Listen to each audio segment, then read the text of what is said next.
Esto no debería existir. En 1973, un laboratorio de Stanford destruyó todos los registros de un experimento. El objeto de estudio era un juego de mesa infantil de 1892. Lo que provocó en los participantes obligó a reescribir las leyes de ética científica. Y el patrón que contenía ese tablero sigue apareciendo en juegos que probablemente tienes en tu casa ahora mismo.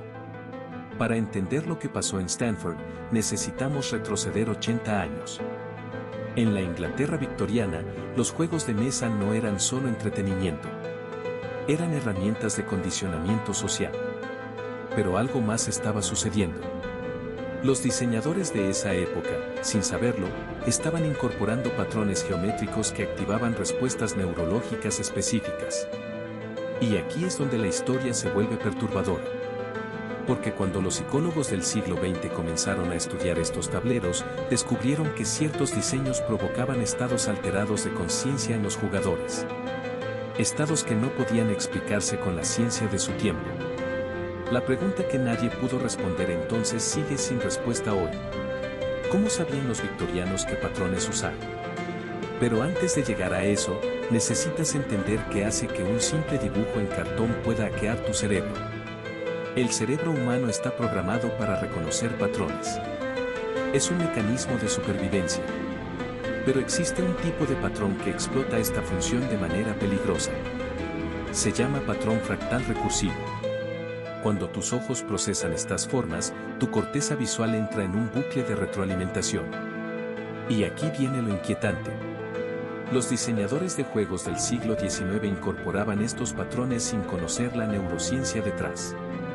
Simplemente notaban que ciertos diseños mantenían a los jugadores más absortos, más sugestionables, más dispuestos a seguir reglas arbitrarias. Si esto te está pareciendo familiar, dale like porque lo que viene después va a cambiar cómo ves cualquier juego de mesa. Porque en 1947, un investigador de la CIA encontró estos juegos victorianos en un mercado de Londres.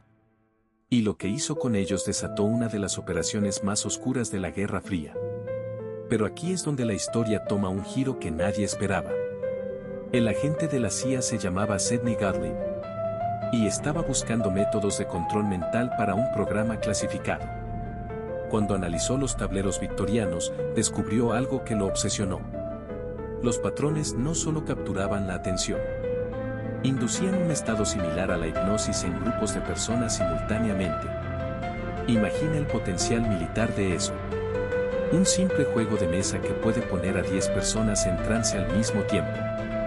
Gottlieb ordenó replicar estos diseños en laboratorios secretos. Pero había un problema. Cada vez que intentaban recrear los patrones exactos, algo salía mal. Los nuevos diseños no funcionaban.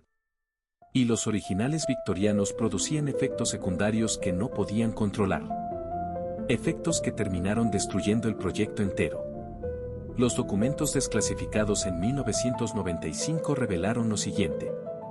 De los 200 participantes en las pruebas con tableros originales victorianos, 47 experimentaron lo que los investigadores llamaron disociación temporal. Perdieron la noción del tiempo durante periodos de hasta 6 horas mientras jugaban. 28 reportaron visiones compartidas. Visiones que describían de manera idéntica sin haberse comunicado entre ellos.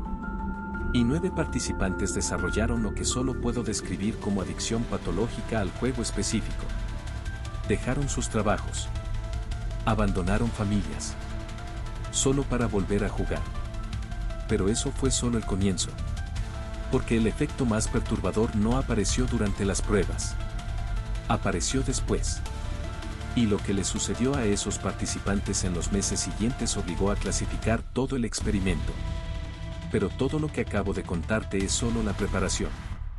¿Por qué ¿Qué realmente pasó en Stanford en 1973 hace que los experimentos de la CIA parezcan inofensivos? Un profesor de psicología llamado Philip Zimbardo, sí, el mismo del famoso experimento de la prisión, obtuvo uno de los tableros victorianos originales. Quería probar una teoría. Creía que los patrones no funcionaban por sí solos.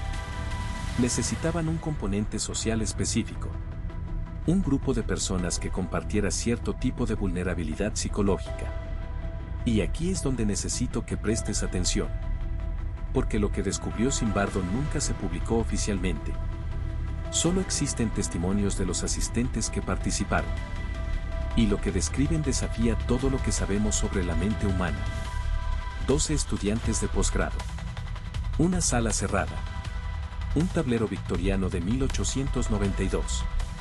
Las primeras 2 horas transcurrieron normalmente. Pero en la tercera hora, algo cambió. Los participantes comenzaron a moverse de manera sincronizada sin darse cuenta. Respiraban al mismo ritmo. Parpadeaban al mismo tiempo. Y entonces empezaron a completar las frases de los otros. No como adivinanzas. Como si compartieran el mismo pensamiento en tiempo real. Zimbardo detuvo el experimento. Pero ya era tarde. En las semanas siguientes, los 12 participantes reportaron el mismo sueño recurrente. Un sueño que describían con palabras idénticas. Un laberinto infinito con paredes que cambiaban de forma. Y al centro del laberinto, algo que ninguno podía nombrar pero todos reconocían. Dime en los comentarios, ¿qué crees que vieron? Y aquí está la respuesta que has esperado todo el video. Los investigadores que analizaron los tableros décadas después finalmente entendieron el mecanismo. Los patrones victorianos no eran aleatorios. Contenían lo que ahora llamamos frecuencias de arrastre visual. Secuencias geométricas que sincronizan las ondas cerebrales de múltiples personas simultáneamente. Cuando un grupo mira estos patrones bajo condiciones específicas, sus cerebros literalmente empiezan a operar en la misma frecuencia. Como radios sintonizadas en la misma estación. Los victorianos no conocían la neurociencia.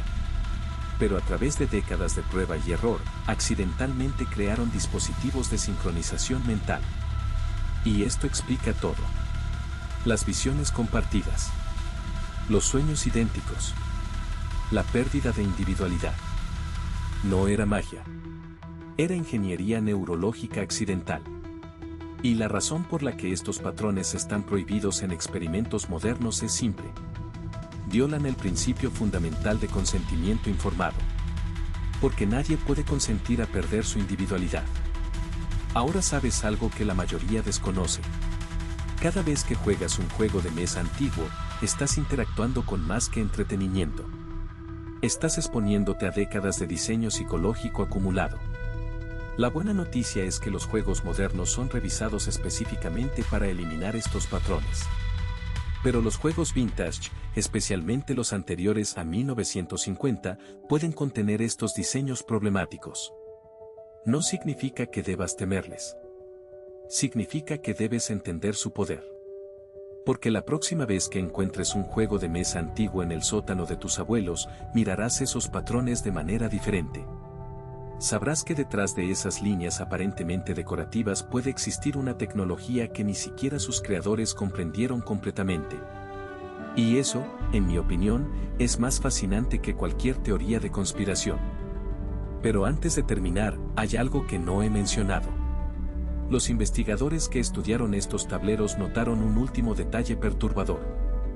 Los 3 juegos más potentes, los que causaron los efectos más intensos, compartían un elemento en común. Un símbolo específico oculto en el centro de cada tablero. Un símbolo que también aparece en tradiciones esotéricas de culturas que nunca tuvieron contacto entre sí. Egipto antiguo. Mesoamérica precolombina. Civilizaciones del Valle del Indo. ¿Coincidencia?